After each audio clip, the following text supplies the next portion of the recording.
Mantan Kapolres Ngada, AKBP Fajar Widiadharma resmi dipecat sebagai anggota Polri, Saudara, buntut kasus dugaan pelecehan seksual dan narkoba.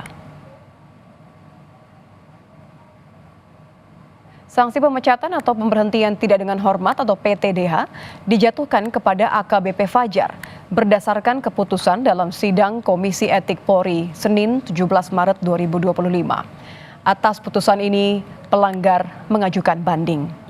Mantan Kapolres Ngada menjadi tersangka pada kasus pelecehan seksual dengan jumlah korban sebanyak 4 orang. 3 diantaranya merupakan anak di bawah umur. Polisi telah memeriksa 16 saksi dalam kasus ini.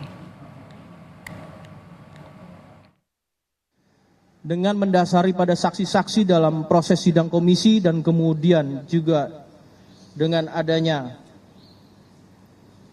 wujud perbuatan yang telah dilakukan, maka putusan pada sidang KKEP yang pertama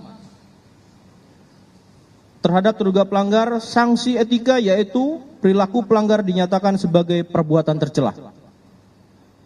Yang kedua, sanksi administratif berupa penempatan dalam tempat khusus selama 7 hari terhitung mulai tanggal 7 sampai dengan 13 Maret 2025, tepatnya di ruang Patsus Biro Provos di Propam Polri dan telah dijalani oleh pelanggar.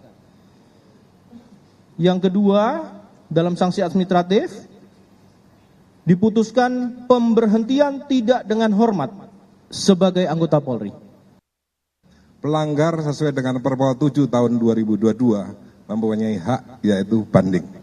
Banding diajukan 3 hari dalam masa pasca sidang, ternyata tadi sudah nyatakan banding sehingga kewajiban pelanggar itu menyerahkan memori banding. Setelah menyerahkan memori banding, kita sekretariat membentuk KET komisi banding. Dan setelah KET komisi banding nanti akan dilaksanakan sidang banding tanpa kehadiran pelanggar.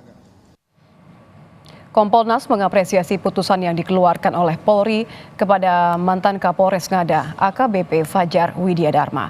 Kompolnas menyatakan akan terus mengawal kasus ini hingga berjalan sesuai prosedur dan menyelesaikan kasus sesuai yang disangkakan kepada pelanggar. Kami akan terus mengawal, tidak hanya di sidang kode etik, saya dengan Pak Anam tentunya, kalau termasuk nanti di proses pidana, gitu ya Pak Anam? Ya, di proses pidananya kami akan terus mengawal sehingga proses ini berjalan dengan baik, dengan sesuai dengan prosedur dan termasuk bagaimana menyelesaikan kasus ini sesuai dengan yang disangkakan kepada terduga pada pelanggar.